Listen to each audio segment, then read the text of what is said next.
Are you finding life a little bit chaotic at the moment? Like things just seem a little bit out of control, or maybe that's been going on for a little bit of a while, or you feel like things just don't fall your way and it's a little bit stressful and upsetting.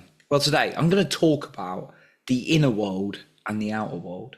And if you stay until the end, I've got an extra point for you then as well as I go through these tips on how to really work through your inner world to help your outer world. I also want to mention that if you want me to talk about a specific topic, please leave it in the poll below as well. So I've noticed in my life a pattern when I've done certain things or felt a certain way and results coming my way. Now, this may go down this path a little bit of that kind of very super spiritual kind of side of things, like, oh, I manifest stuff in my wildest dreams, and then things start appearing in my life. And you may have heard people talk about things like that. You may talk about things like that. Now, I want to give my kind of view on this, just from my own experience and learning from some really great teachers out there. Some people, and the greatest teachers, they kind of got a background of the scientific approach. They also look into this spiritual side as well. And what I've known to be true for me is actually when I felt good, more good things show up. Now, challenges show up, but usually I'm in a more calmer state to take them on. When I've perhaps, particularly in my early 20s, been like in this hungover state, or just went out and had a heavy weekend, or just been consuming junk, mental junk, or physical junk, rubbish food or rubbish like things I was taking in, like maybe scrolling too much on social media or whatever, I've noticed actually not so, maybe some challenges, things and real knocks in my life come. Now, can you be in a really good place and then something tragic suddenly happens? Of course you can. What I found though is that generally more good things show up when I'm feeling good, and when I'm not feeling so good, like not so much. Now, I started logging these in the journal, and that's something I encourage you to do. It's like, oh, this showed up in my life. What was I doing? How was I feeling? What was I feeling in my mind that day? Or what was I doing in the last week or so to really try and feel good? How was I feeling? Because when you start writing down evidence of things showing up in your life, then that's really going to get the left brain, the logical side, that's not really going to be into this like kind of woo-woo side of things. And it's going to be like, oh, okay, actually, if I do this or feel this way or make an intention to feel good, more good things show up. And just writing a list, that's what I found really, really helped me. Now, what I'm going to say is what I've learned is the outer world follows the inner world, not the other way around. And it took me a long way to realize that. And what that means is this, and this is something I learned from Peter Sage, going through his programs, that if you work on your inner world, like scheduling some time to really focus on how you're feeling, and even if things aren't so great, really putting an intention to feel good and falling into a more of a place of love. When people are upsetting you and stuff, it doesn't mean you like go, oh, that's okay, you hurt me. No, it's not saying that. It's putting love towards yourself, but it's not having resentment. It's not having judgment so much against people, because that's going to make you feel in a better vibration and things to show up. That's what I learned from Peter. And that's certainly been true when I've like put an intention to feel good. Of course, there's going to be challenges and things that come up, but generally things turn around a lot better when I do that. Now, I want to be very clear, because this is kind of my view of when people are like, oh, you got to manifest, you got to feel good, you got to do all these things, yet they don't actually take any action. That's not going to work either. We still have an outer world. Now, the inner world's like inside of us, how we're thinking, how we're feeling. Our outer world is everything going on around us, right? The whole wide world, right? And you've still got to act in the world. Like, you can meditate, you could focus on feeling good, you can focus on feeling love. Like earlier, I was thinking of meditation, and I was like, had tears of gratitude, genuinely. And I started thinking about some decisions I needed to make and what was the loving decision. I really got attached to that. Now, I had a lot of work to do. Could I, like, if I sat there and just was like, oh, I'm in this loving place, would the work have got done? No, of course not. I've got to go and actually do the work as well, right? The thing is, though, what I've learned is that to focus a lot on the inner world. Do not neglect the outer world, and the outer world is things you've got to do every day.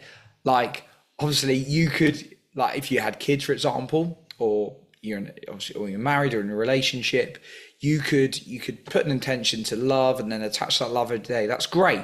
You still got to look after your kids, right? You still got to actually talk to your partner.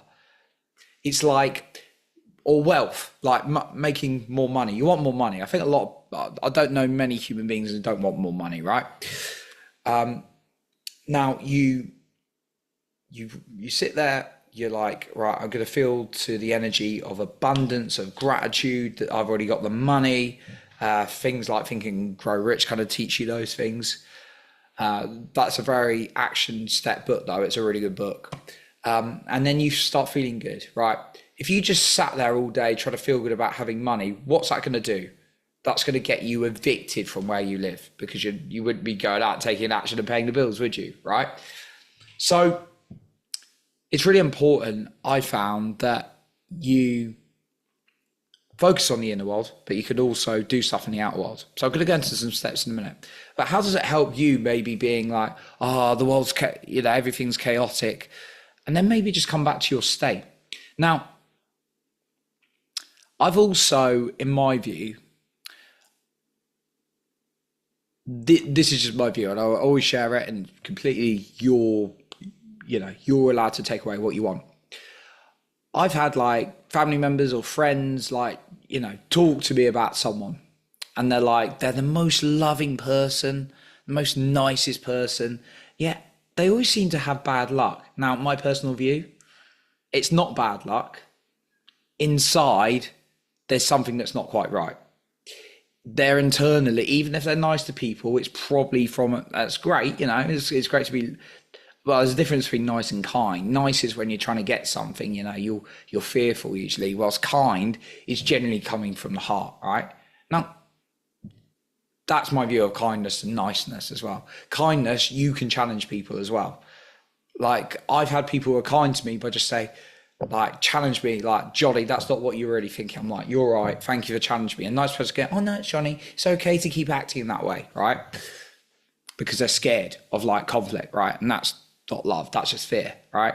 So my view is, and particularly in sales, you have to do it all the time. If you're nice and be like, it's okay, continue struggling with your life, and that's okay. And if they really want, if you can really help them, as opposed to going, look, you've been looking at this for the last 3 years. Are you going to make a decision to improve your life, or are you going to continue to spend more money, waste more time, and your life go downhill, right? That's kindness, because that's out of love, that's out of truth for a person, if it is the truth, of course, right? So my view is, if you see someone who's not getting the money, they're really struggling with relationships, or there's even an area of their life, there is something inside of them, I genuinely believe, from my experience from talking to people and knowing people on a deeper level, that's not quite right in their inner world. So I'm going to talk you through this a little bit, because what I want to emphasize today is, if you're just getting the same results, like things aren't working out for you, maybe it's time to look in the inner world. Of course, we're taking the outer world actions. Now, I've been totally guilty of it myself.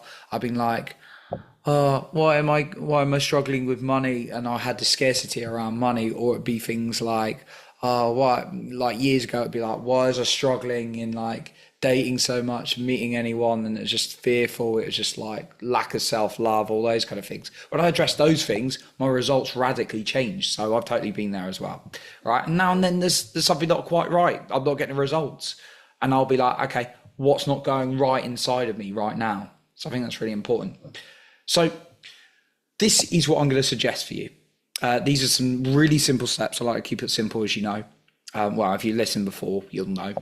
So the first thing is, make time for your inner world every single day. Now, the best time is in the morning, before the outer world chaos comes in, right? Now, I've been guilty of this, missed the alarm, like I'm a human being. And then I was like, okay, I got this call, I got that call, all these kind of things, right? And then I'm like, I've really found it hard to get in like my like meditation, my breath work, something I call the ego eradicator. If you're watching on YouTube, you can see what I'm doing right now. It's like a Y shape. If you're listening, I'm describing it obviously. It's like a Y shape when you've got your arms up, and it really allows you to focus and on your own strength. I won't get too much into that. But anyway, those kind of things I do in the morning. And making time for your inner world. What that might be for you, it depends, right? Suggestions, like don't do all of these because you just overload yourself. You can do like breath work, you can do journaling, you can do meditating, exercise, the ego eradicator that I talked about. Google it if if you want to learn more about it. Reading a book, something that's really going to allow you to work on your psychology. If something's troubling you, I would suggest breathing into it, breath work, or you could journal it out, right? So that's the first thing. The second thing is create therefore that routine that you need. So you've carved out some time and then create that routine, right? Make it into a routine, a sustainable one. So for me, my routine, my inner world routine every morning is it goes 3 steps: psychology, energy, magnetism. The psychology bit is what I do as I go to my journal. I'll just share what I do. I'm happy to share. I go to my journal and I go in the back and I'll write down what I love, what I'm grateful for, and then what I love about me. Now that sounds vain, but like our brains will look from the negative, and it's not vain, because when you love yourself, you can love others a lot more, right? So I train my brain to go like, what do I love and appreciate about me? So that's something I would suggest to do as well. And then I'll just read my journal. I've usually got some notes to remind me of some key points, like the outer world follows the inner world. Like I said, that's something I got at the back of my book, and I'll read that again and again and again. So that's what, and then my next part is the energy.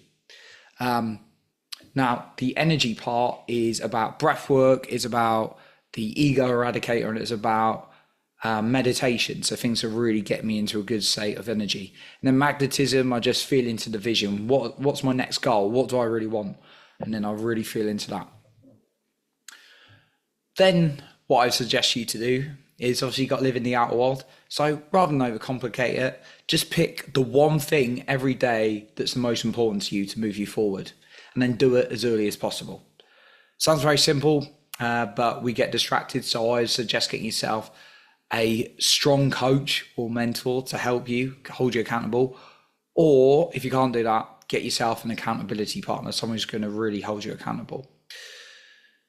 I want to mention again that if you've got a specific topic you would like me to talk about on this podcast, then drop your answer in the poll below as well. Now, a final point I would suggest is every single week, just carve out some time. We can dive a little bit deeper, into things like, what is the real challenges I'm having? What are the real blocks? Because diverting that time is really going to give you benefits in the long term. So that's something I would suggest every single week.